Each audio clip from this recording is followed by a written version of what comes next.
Love this podcast? Support it and sponsor today. Simply head to ozcastnetwork.com for details.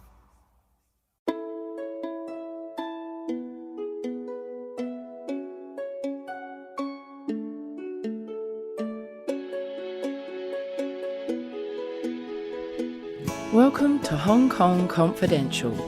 I'm Jules Hannaford and I'm your host.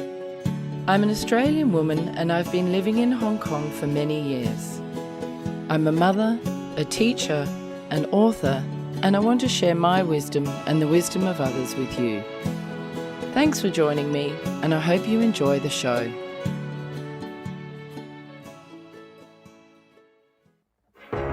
You meet someone online and there's this instant connection. It's amazing how much the two of you just seem to click. They live somewhere far away and there's some plausible reason they can't travel to meet you. They tell you they're in love with you and you feel optimistic for the first time in a long time. They have a successful career, yet somehow they need money from you to solve a short-term problem, always with the promise of paying you back. Time goes on and they need more money more urgently. You've started to see the cracks and begin to wonder whether they've been lying this whole time. All of a sudden it hits you. You've been scammed. Fool Me Twice is the story of my mother, Jules Hannaford, a woman who was drawn into the dangerous world of sweetheart scams. After a trip overseas to meet a stranger, a dangerous altercation in a Manchester hotel room, and thousands of pounds lost for good, she's here to tell her story. Fool Me Twice, a true crime podcast, is available on Apple Podcasts, Ozcast Network, and anywhere you listen to your podcasts. Today I'm here with Valentina Tudose. Hi Valentina, for joining me again for the 5th time. Hello, Jules. Hi, everyone. It's great to have you here. Thank you so much for coming in to talk to me about breakups and loss today. For my listeners out there, Valentina is a dating and relationship coach and hypnotherapist, and she's done a number of episodes that are extremely popular. And now today we're going to talk about breakups. And why do you think it's important that this is a topic we cover, Valentina? I believe that breakups are one of the most painful human experiences, probably second only to death, because in many ways, when we lose someone that we believe, that we've created a fantasy that they are the one, it is almost as hard to interpret, to get over, as it is to get over a person's departure from life. In some ways, I feel that breaking up is worse because, when someone died, there is no going back. There is no possibility of you rebuilding anything. So essentially, in psychology, they talk about 5 stages of loss. One of these 5 stages is bargaining, when you're actually trying to make like a deal with the partner, with the universe, that you can take it all back and everything will be the same as before. When someone dies, there's no bargaining. There is no coming back from death, right? But when you still have an attachment to a partner, and maybe they have moved on, it can be really devastating and you can get stuck in this cycle. The different stages are denial, anger, depression, bargaining, and acceptance. So you can get stuck into this cycle of anger, sometimes even denial. There's so many people who I have a client whose partner is in total denial and she refuses to accept that the relationship has ended, although it's very clear that it's not going anywhere.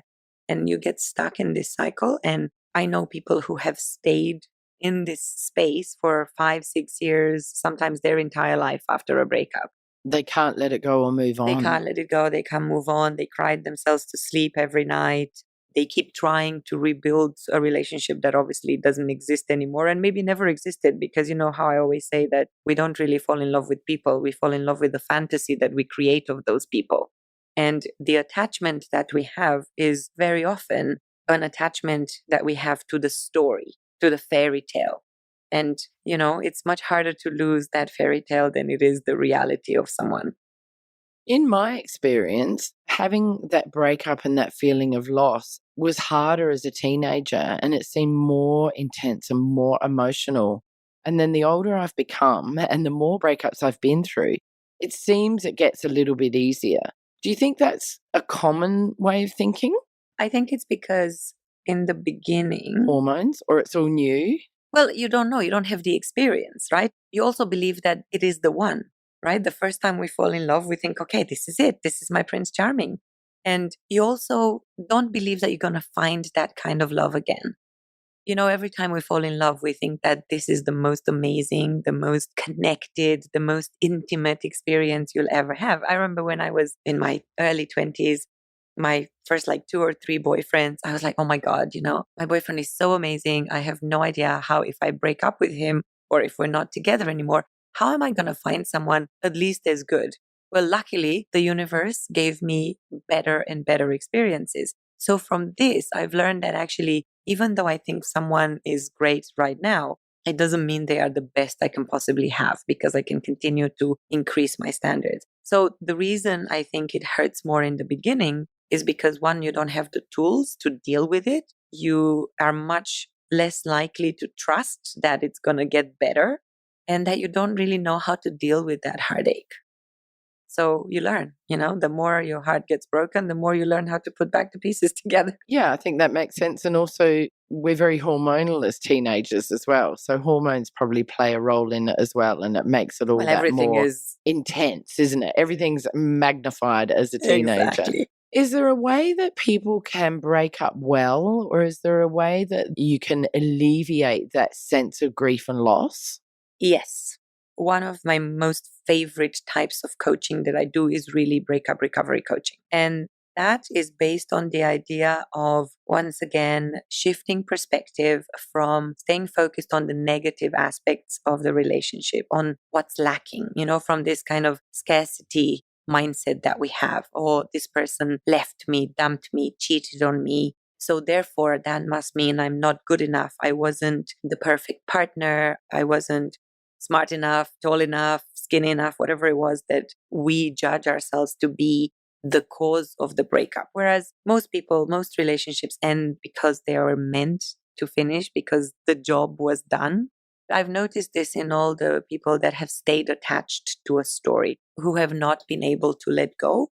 It's because they did not allow themselves to accept the gifts of that relationship, to understand why that experience was given to them. So when something doesn't work out, when the universe doesn't give us what we want, we're disappointed and we tend to curse and say, oh, why is this happening to me? Why is this person abandoning me? Why is my boyfriend cheating on me? I think we're asking the wrong question, essentially. Instead of asking, why is this happening to me? I always ask my clients to reframe this question to say, why am I having this experience? What is this situation trying to teach me? Yeah, so sometimes we can learn more from our failures or our disasters than from our successes. It's a matter of perspective, isn't it? And the way that you look at it. You're right. So in the process that I use to help my clients recover from breakup, I do a couple of things, a few, but I'll simplify it. One of them is to help them differentiate between the fairy tale and the real story. Yes, because we always hold on to all of the good memories and the best parts, and we're not necessarily realistic about what wasn't working and what didn't go well and why you're not necessarily suited. So we romanticize what was. That's right. So we choose to always remember the moments where, you know, high chemistry, like, yeah, you know, we were so much into each other and we could, I don't know, finish each other's sentences and everything was amazing and we felt so connected. But we forget about the fact that maybe the partner was ridiculously jealous and that bothered you, or that they used you for money, or 100 other things that actually happen in relationships that are not positive and they bother you. But because you're still in this fantasy land, you kind of go, oh, yeah, but you know, yeah, he had to work so hard. So let's say if the reason your relationship has ended is because your partner keeps cheating on you, if you continue to live in the fantasy, you will continue to remember the times when you were together and everything was great and he was, I don't know, ordering limos and buying you flowers every day or whatever it was. But forget the fact that, I don't know, when he was drinking, he was violent or he was overreacting to you talking to other men in public or whatever it is. So we tend to forget that part. Attachment actually makes us ignore that stuff and focus on the right things. The point of looking at just the facts of your relationship to know, okay, so when we first started, maybe I was like still grieving from my previous relationship, or my previous husband or boyfriend was very violent and aggressive, and this new guy was really kind and sweet and he rescued me. But then when I didn't need to be rescued anymore, I kind of got over it. Like that phase of my life was finished. So that's the first step, understanding the difference between the reality and the fantasy, accepting that there were fundamental issues in the relationship which you've over romanticized, letting go of those, or analyzing those to see if they are true deal breakers or not. Because sometimes they're just unmet needs, but other times they're like major issues. Like if your partner constantly is looking for external validation in, I don't know, by sexting with someone else, like needing to find other people to make him feel good about himself, or I don't know, going to One Chai, to the girly bars in One Chai, that's just another form of external validation. It will, if over time, make you feel not good about yourself. It will make you feel that, oh, obviously I'm missing something since I can't fulfill this need for him. So it must be my fault. So then obviously it has a lot of impact on your self-confidence and all that. So this is the step number one. Step number two is actually to go through a process of forgiveness of yourself and your partner. Because one of the core areas where we get stuck is really anger. But anger is not always just at the partner. So I had this client a couple of years ago who came to work with me to help her get over someone that she'd been in a, what I call like an imaginary relationship, in the sense that she thought the relationship was a lot more than he thought. So her fantasy of the relationship was very different to the reality.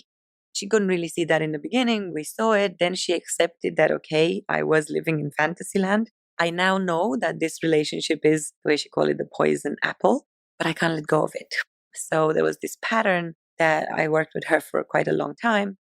And each week we would say, okay, what do you want to do about it? You know that like staying stuck, being in this place, keep chasing this person is not going to work.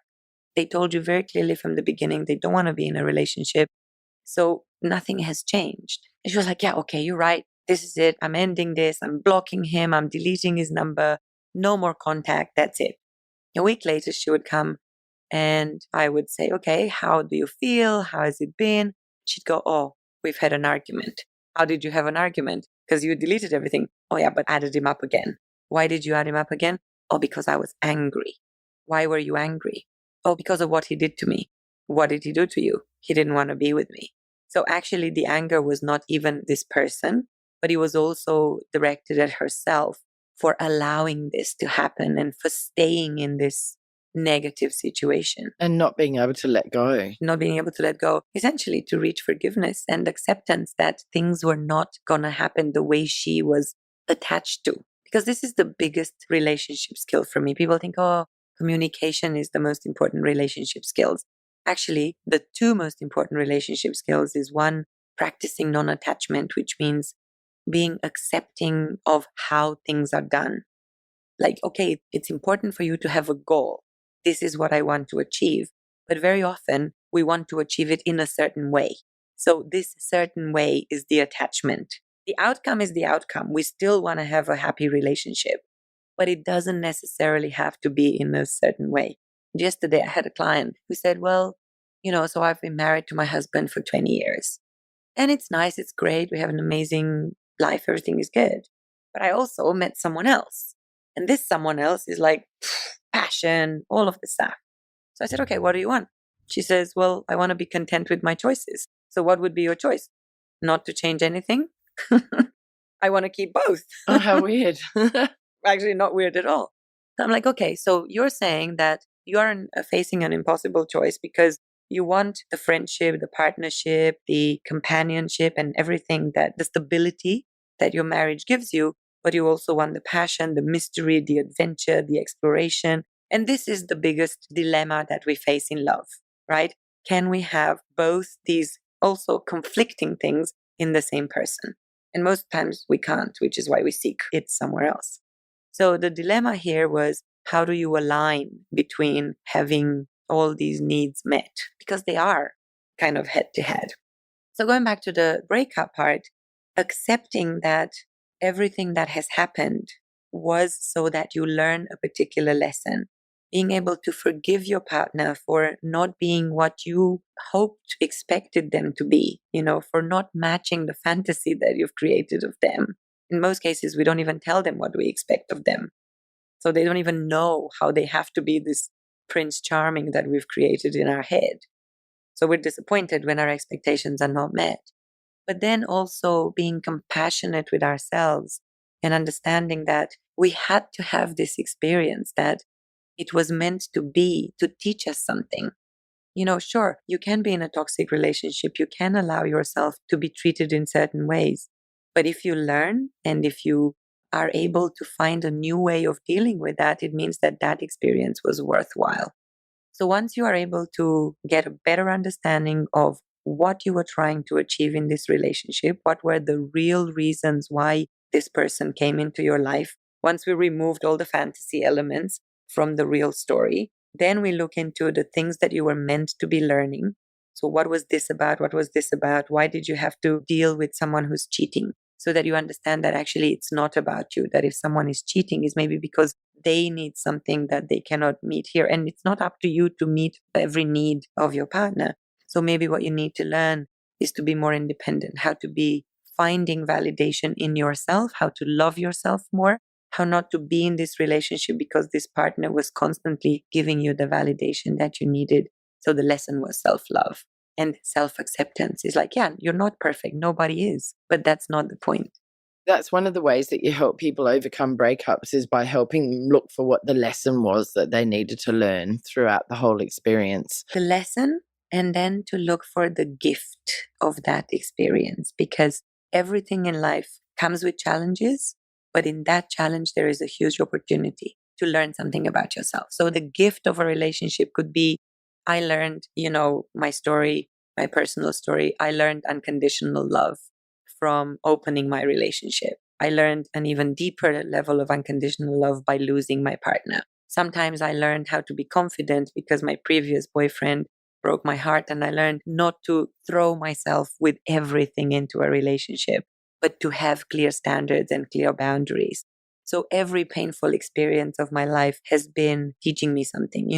If I fell in love with someone and they didn't choose me, learning to walk away and to accept that this relationship was there just for that, to teach me that sometimes you are attracted to someone who are not good for you, and just walking away. Those have been the most incredible lessons. And they're usually from pain, but there's gifts in that, the gift of confidence, the gift of self-love, the gift of acceptance, the gift of better communication, whatever it is. And that really comes down to finding the positives in things rather than focusing on the negatives. Right. So it's shifting from this attitude of scarcity, as in all the bad things happen to me, everything is bad, I've been abandoned, I've been cheated on, I'm constantly left behind, I'm not loved, I'm not worthy, to actually every single experience of my life is teaching me something. Everything is positive. So, I'm the kind of person who, like, my TED talk was really about losing my partner and of how important and how uplifting that experience was. Because yes, in those moments when I lost the love of my life, I felt the loss, I felt the grief and the sadness, but I also felt grateful for having this experience, for having been through all of this and learning what it feels like to love like that. That is a huge gift. For our listeners out there, Valentina has done a podcast with me around about episode 100 and something, early hundreds, about open relationships. Or it might be like 98 or something like that, about open relationships. She was in a relationship with this man who passed away from cancer. Is that right? A few years ago. A year and a bit. So a year and a bit ago. And you've just done a TED talk about that. So if people want to go back and hear more about open relationships, and I think it was episode 84. Oh, was it? But I may be wrong. Oh, you might be right. They're all becoming a blur at 118. I bet, yes. That's so interesting that you are able to so quickly, after he's passed away, find those gifts in that. And do you think that's because of your work that you've done coaching others and how you've learned about these aspects in your life?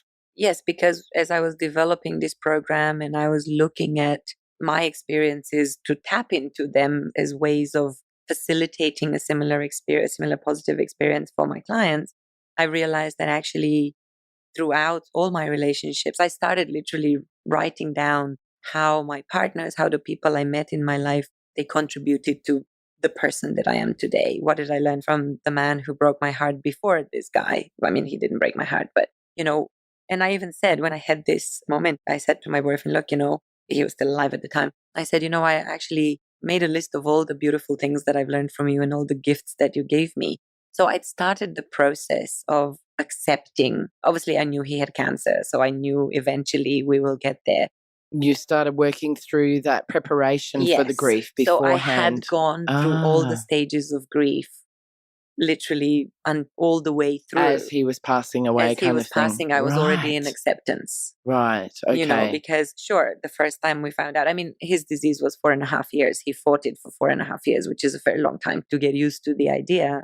But we fought it until the very last minute, like only a week before he passed, we kind of said, well, okay, this is it. There's not much more we can do. We can just try to enjoy these last few days we have together.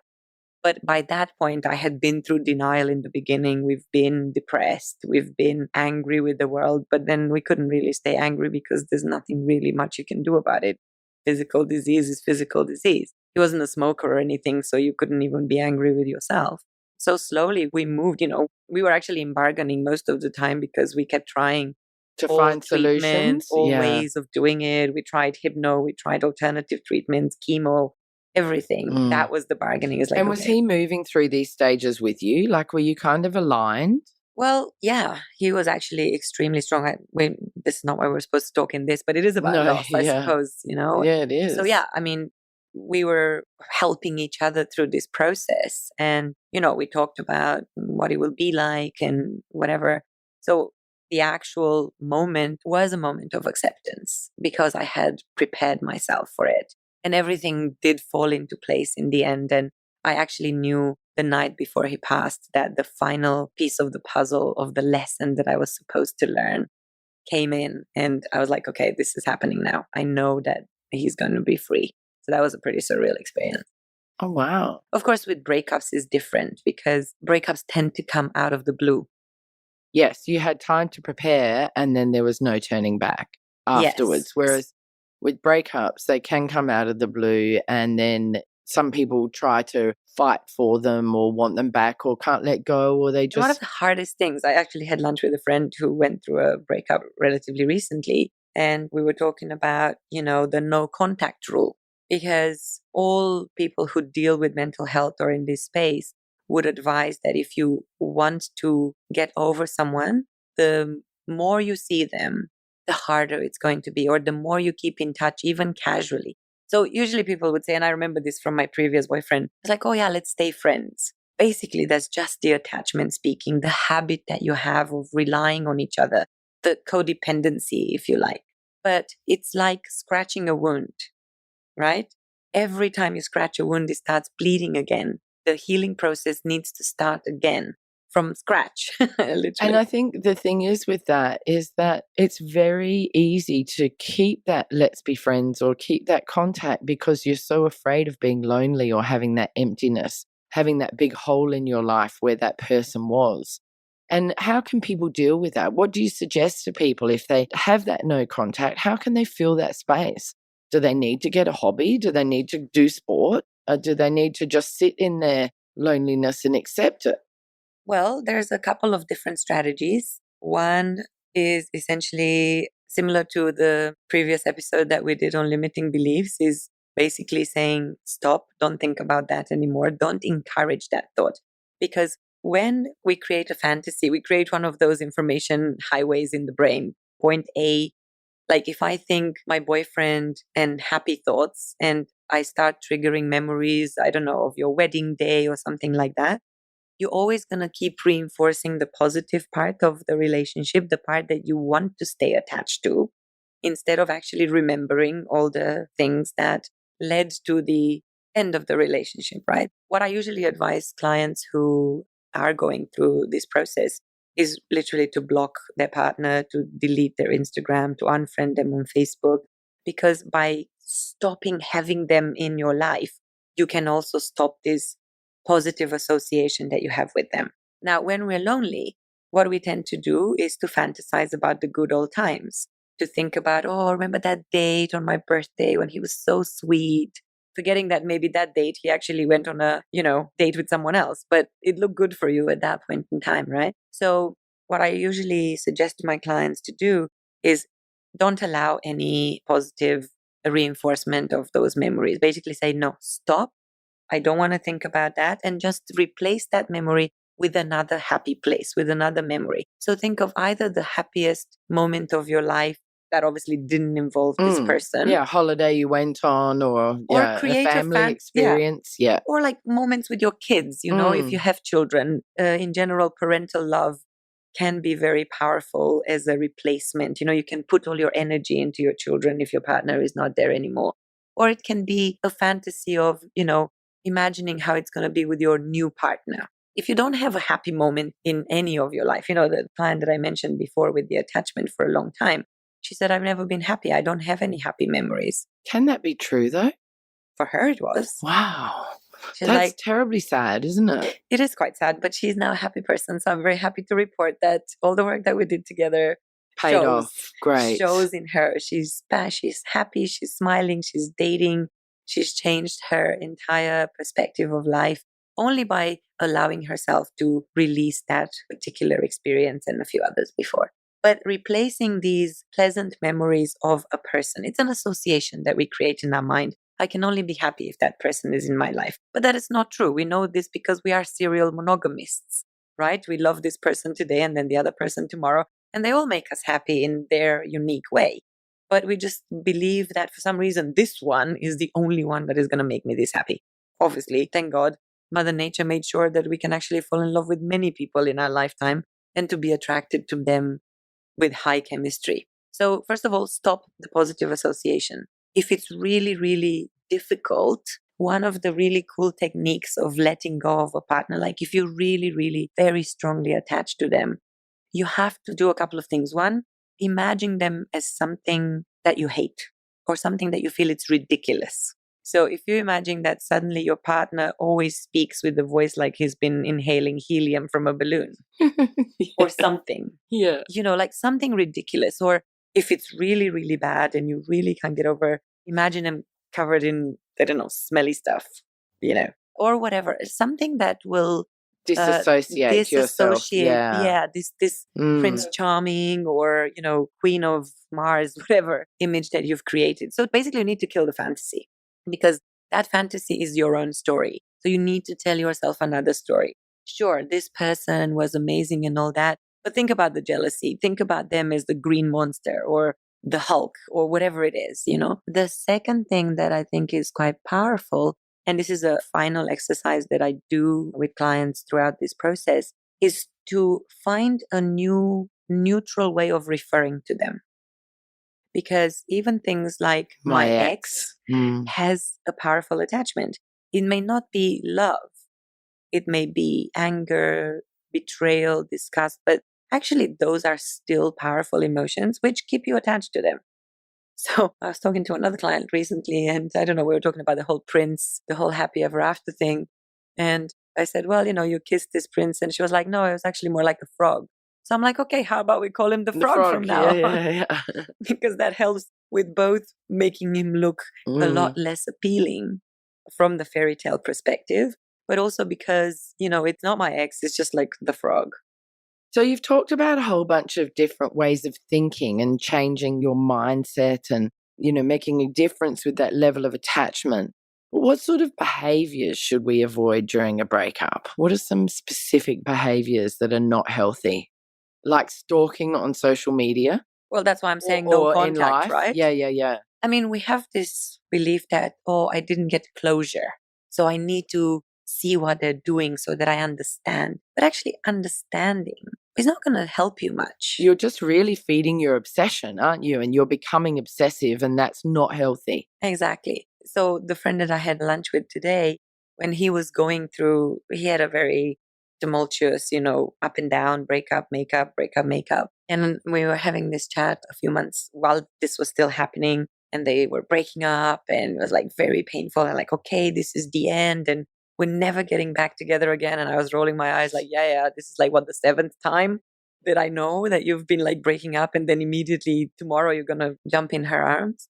And he was, yeah, it's like really difficult to let go and we don't talk, but I still have to get my fix of checking her Insta stories and all that. And I said, yeah, but it is like a wound you're scratching every day and you're bleeding. And he was like, yeah, well, I can't let go. I'll keep bleeding for a while. So it was kind of an unconscious but conscious decision that we sometimes make when we have this attachment because we like to keep the hope, the fantasy going, even if it's painful. So it really does come down to the no contact, doesn't it? So don't drive by their house. Don't search for them on Instagram. Don't text them. Don't try and make contact. Don't try and run into them at the supermarket because you know they go there every Saturday morning. It's all that kind of behaviour, isn't it? And then I guess you've got to do stuff that distracts yourself, that is self-love behaviours and well-being and mindfulness and things like that. Exactly. The self-work that you need to do is really to ask yourself 3 questions. What did I learn from this relationship? What were the things that would have never worked? Because understanding what didn't work in this relationship is part of the lesson. Because the things that don't work, they're usually, well, we didn't trust each other. Or he was always flirting with other people, which means that he didn't have a committed attitude, or your perception of his behavior was feeding your insecurity, because that is a perception thing. So ask yourself, what were the things, if there are 3 things that told you that were always bothering you, that would always bother you if the relationship continued, those are your deal breakers. So make sure that you don't have the same in your next relationship, because otherwise you don't learn the lesson. And really understand, what was I trying to achieve with this relationship? What was the unconscious task that I had for myself? Was it for me to learn how to be in a committed relationship? If this is your first serious relationship. For me, it was how to be a woman. What I learned at first with my boyfriend, because I was only 25 when I met him, and he was more mature than me.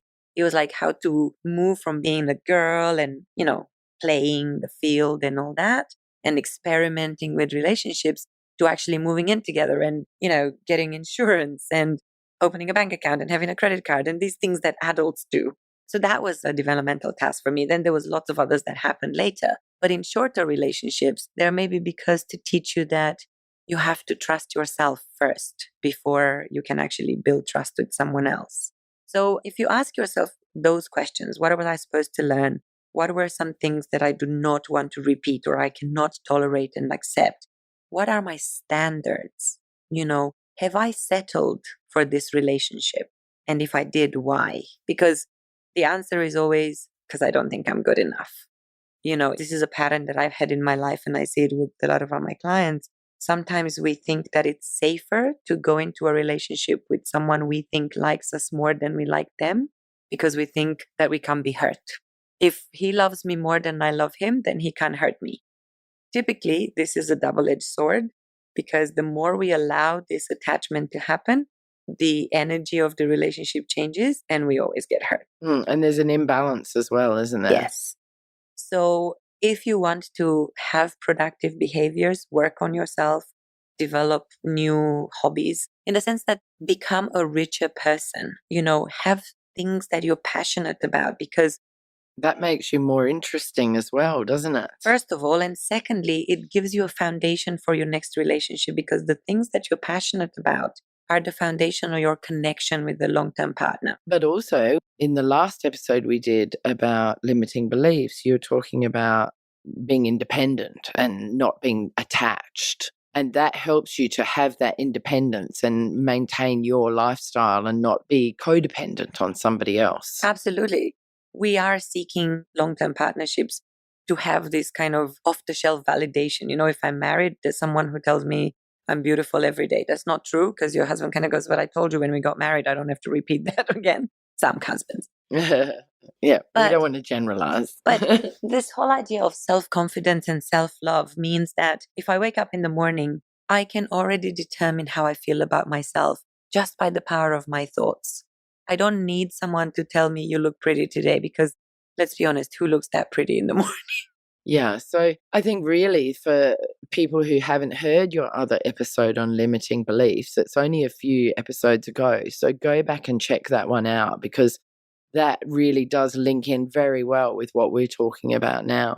Tell me, what advice do you give to somebody who comes to you saying they want to be the one to break up with their partner, that they're the one that wants to get out? How can you get out of a relationship in a kind fashion that alleviates the stress for everybody as much as possible? So if the partner is willing to work on this, I mean, first of all, people sometimes come to me to say, look, I'm thinking of this. I'm in this relationship. I don't know if I want to take it to the next level, or I feel that there are some issues in our relationship. So often people come with that, like, I'm not sure. There's something that is stopping me from taking this relationship to the next level. And can you help me define what that is?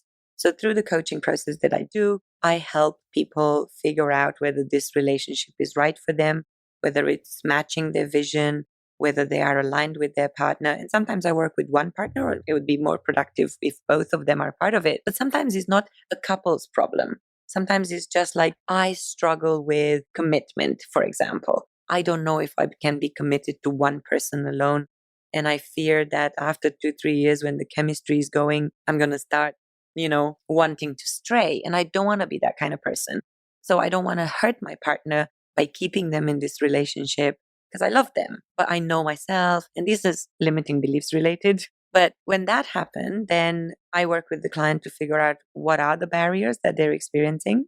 If they clarify that they can get over their own barriers, but they think that there may be an issue with the partner, we then invite the partner to come to coaching, and we discuss with them to see if we can find alignment, or if there are maybe issues that the partner is experiencing that is causing the disconnect. And if together they decide that, okay, it's really a better idea for us to separate, I facilitate the conscious uncoupling process. Oh, thank you, Gwyneth Paltrow, for that, Yes. for that terminology. Well, I think there's someone else that wrote that book. I can't remember her name, but Oh, it wasn't Gwyneth. well, she's the one who popularized Right, it by yeah, doing yeah, it. yeah. But it's true. This is how it works, right? I have a whole exercise called Completing Our Relationship, which you can do with your partner if your partner has reached the same conclusion that, yes, the relationship actually isn't going anywhere and we're better off saying goodbye to each other nicely and kindly, and still with the love that we still share. Because very often people still love each other, but they're not in love with each other. And that's where the problem is. Like, I still love you, but as a friend, but I want the opportunity to love deeply and to be in love with someone else. If one client has made a decision and the other one storms off, Be a part of the and process doesn't wanna- with you. doesn't want to do this, then we can do this completing of the relationship with me as the mirror for the coach. So I, as the coach, play the role of the other partner just to facilitate the untangling, the detaching of the energy from the partner who has made the conscious choice to let go. But then what advice do you give that person about making the break with that person who won't come to the sessions? Like, So how to break up how nicely. to break up nicely. Like a friend of mine said, how to break up without being an asshole. Yeah. How do you do that? Well, through this process, and I've done it several times actually, I've sat down with a couple who were breaking up after 22 years of marriage. And, there was a lot of tears and a lot of laughter in between tears. I give a couple an assessment of their whole relationship. And on that assessment, they do it individually. And obviously the problems will be there for them to see. Because where there's full alignment, you know that the relationship is going well and you can work on it. And there may be niggling issues, but they are solvable. But when they have completely different views of their relationship, and, one thinks, yes, perfect, and the other one, not at all, then obviously this creates a lot of awareness and insights into why it's working. So I facilitate this process if they're both willing to come. So this is perfect scenario in which couples really come in and go through this process. And I facilitate this whole energy exchange that happens. And yes, they cry. And yes, they get the support. And yes, they profess the ongoing love for each other. And we create strategies for how they can continue to support each other throughout this experience without being assholes. But in some situations, it's not possible.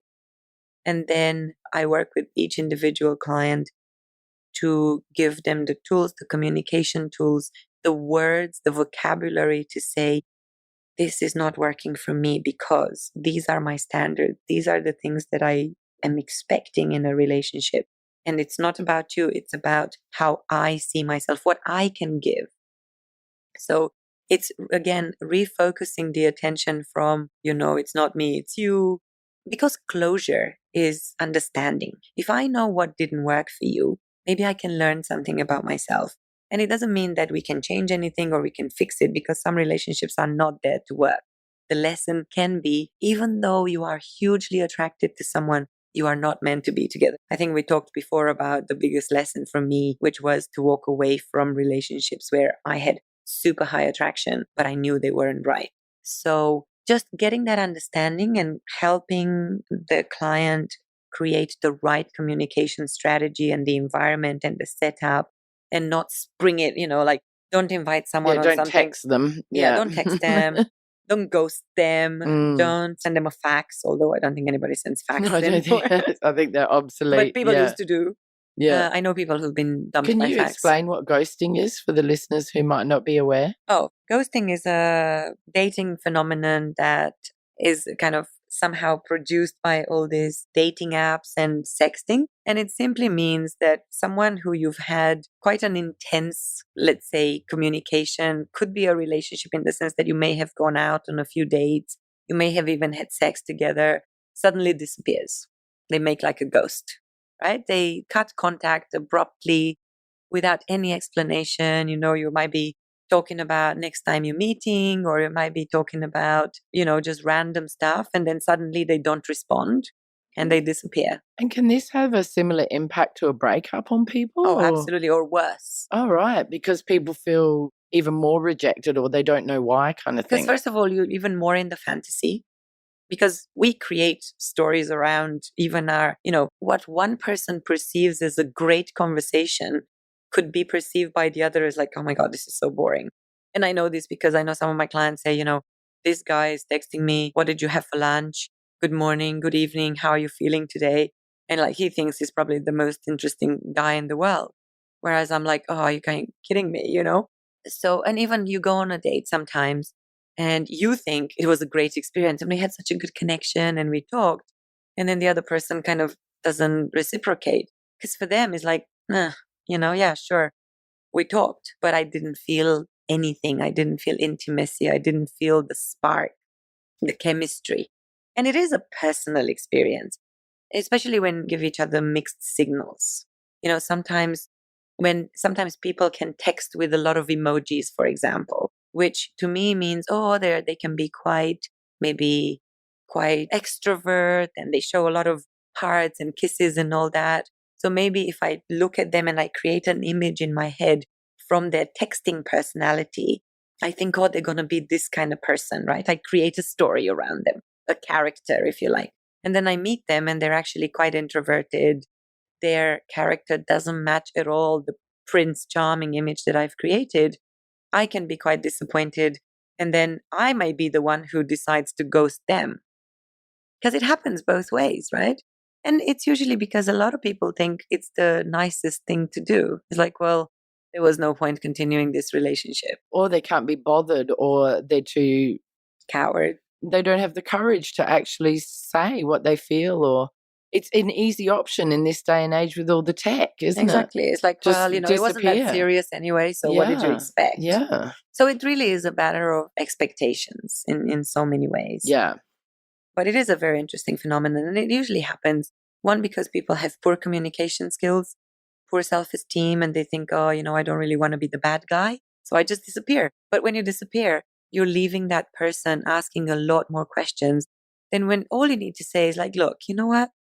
I'm not feeling this. It's not about you. It's just like, it's not working for me, and that's okay. And, the sooner you say that to someone, instead of leading them on with this other trend in, I don't know if you know this word, breadcrumbing.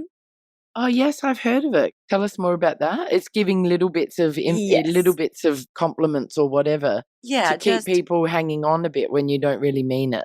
Yeah, it's when you don't really want to invest a lot in a relationship, but you want to kind of keep someone there.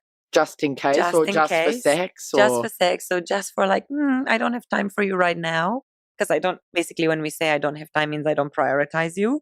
I have better options, but I don't want to lose the possibility that maybe in the future when my other options dry out, I may not still kind of need a booty call late at night. So instead of investing in this relationship and showing my interest, I just send you a text every 4 to 5 days. Hey, how you doing? Usually about 10, 11 o'clock at night when I'm maybe feeling a little frisky or whatever. So that's how it works. But they can be very, very hurtful because, like I said, people fall in love with the fantasy. The more we feed that fantasy with these kind of behaviors where we lead people on, we encourage people to stay attached to a certain situation. And then we suddenly disappear or suddenly say, oh, I'm just dating someone. I just started dating someone. Of course, their heart is going to be broken and they're going to have to handle that situation. And sometimes, most of the time, breakups are so damaging because we take it as a judgment on ourselves and it destroys our self-confidence. Yeah, that's and it so creates true. a limiting belief that we are not good enough. Check out the episode a few weeks ago. We keep referring back to that because I it know, is connected. yeah, they're so connected. In fact, I think I'll have to put them one after the other, these episodes, because they're very connected. They will run on nicely from each other. How can people date again after heartbreak? Once you go through this process of accepting the gift and learning the lessons from the past relationship and reframing the past as a positive experience, you then Finding the gifts. Finding the gift, Yeah. exactly. So once you've gone through all the stages of grief and you end up in acceptance and you understand that the purpose of this relationship was to teach you how to be more independent, how to communicate better, how to trust yourself and to show your partner that you trust them, how to allow people to love you and to take care of you. All of these things are possible lessons and gifts from a relationship. Then you also understand that, oh, actually, maybe one of the reasons why this didn't work was because I got into this relationship without clarity of vision. I didn't know what I wanted. I sort of went in like, let's see what happens. Typically, very bad idea to go into a relationship with, let's see what happens, because it means it's going to go all over the place. Secondly, you really can look at the things that worked very well in this relationship and that are very important to you, the fundamental aspects, connection, communication, honesty, trust, passion, excitement, whatever it is for you, things that I call relationship requirements or deal breakers. Those that were satisfied and that were really important for you, you want to put them in your list of requirements, right? So this is what I call in my coaching the relationship success codex, which is basically your ultimate checklist of what makes your perfect ideal relationship. So by understanding what is my vision, what do I really need from my next relationship? What skills do I need to have in place? What do I need to learn to be able to deliver that ideal? So in order to find your ideal partner, you need to become your ideal partner. You need to be able to satisfy all your requirements. I like that. All right. So if I had this experience in a workshop that I did a couple of years ago, where I was doing work with, 10 people in the room, and I give them a list of all the things that can be relationship requirements. And one of the ladies said, yeah, I just had this epiphany that one of my relationship requirements are emotional intimacy. And I said, okay, what does emotional intimacy mean to you? Because it's all very subjective. And she said, well, it's about the ability to share, to open up, to be vulnerable, to really speak my truth and be authentic. And I said, okay, so what's the epiphany? She said, well, I actually think that my boyfriend totally delivers on this. He's very open, he's very authentic, but I can't. So the lesson is that I have to learn how to satisfy this requirement. So requirements are not just how the partner needs to be. It's not tall, dark, and handsome and rich. It's the things that you have to do, the dynamics of the relationship that you both have to satisfy. Because an ideal relationship is really about balance. I put the same amount of energy and a similar kind of energy into that relationship so that it balances each other out, yin and yang, duality, all that stuff. So in order to be able to move forward to the next relationship, the more you can analyze this relationship, the one that just ended, and to reframe it as a positive experience. Sure, it hurt, but it hurt because it had to teach you something. And if you learn those lessons, what worked, what didn't work, what you're aiming for, and what you need to focus on to bring into your next relationship, then you're ready. So in general, if someone comes to me for breakup coaching, I give them 6 weeks or basically a 1-day retreat. So I do this as a 1-day retreat, which I absolutely love. So if you are going through a breakup, you can choose to do this program over a 6 weeks period. So we do 1 hour a week, slowly going through this process, allowing you to move from stage to stage, doing the slow healing. Or if it's been a long time since the breakup, like if you've been crying for a guy for 2 years, we do a blast. 1 day, 7 hours together, go through the whole program. You walk out of there ready for the next love of your life. Amazing. That sounds brilliant. How fantastic. Valentina, thank you so much for talking to me about breakups and loss and really overcoming that. If people are interested in working with you as a dating and relationship coach, helping them get over breakups, or even with your work in hypnotherapy, how can people get in touch with you? Best place is to visit www.happyeverafter.asia, not happily, or to check my Instagram, Your Love Fairy Godmother, all in one word, all lowercase. And my numbers are there. You can actually book a session right on my website, which I'm relaunching very soon, by the way. Fantastic. So I'm very excited about that. Well, I'll put all the links in my show notes as well if people want to get in touch with you. Thank you. And for my listeners out there, thank you so much for joining us today. I hope you've really enjoyed this podcast with Valentina. If you could rate and review us on iTunes, that would be amazing. And if you could share this podcast with your friends and family, that would be really brilliant. And for my patrons who support me by as little as $1 a month by going to Patreon/Hong Kong Confidential, they're going to enjoy 4 secret questions with Valentina on my Patreon page. So thanks everybody for listening. Patrons, please go check out Valentina's answers to the questions on the Patreon page, and we'll chat to you next week. See you later, everybody. Thank you, Valentina. Thank you, Jules. Bye, everyone. Bye. Hi, Confidants. I want to tell you about my Patreon page. I've joined Patreon in the hope of getting sponsorship for my Hong Kong Confidential podcast. Patreon is a great way for my listeners to get on board and sponsor me with monthly payments, and that goes towards my production costs and rewards for my members. If you're interested in checking out my Patreon page, please go to patreon.com and search up Jules Hannaford or Hong Kong Confidential. I would really appreciate you visiting my page.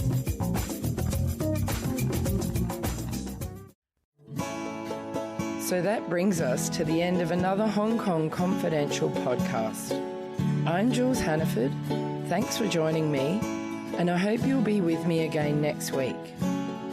If you enjoyed today's podcast, please can you go to iTunes to rate and review it. I would really appreciate your feedback. You can email me at jules@hongkongconfidential.net, and you can find me on Facebook and Instagram at Hong Kong Confidential. If you'd like to hit me up on Twitter, it's at Jules Hannaford. I would love to hear from you.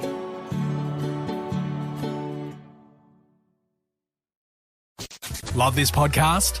Support it and sponsor today. Simply head to AuscastNetwork.com for details.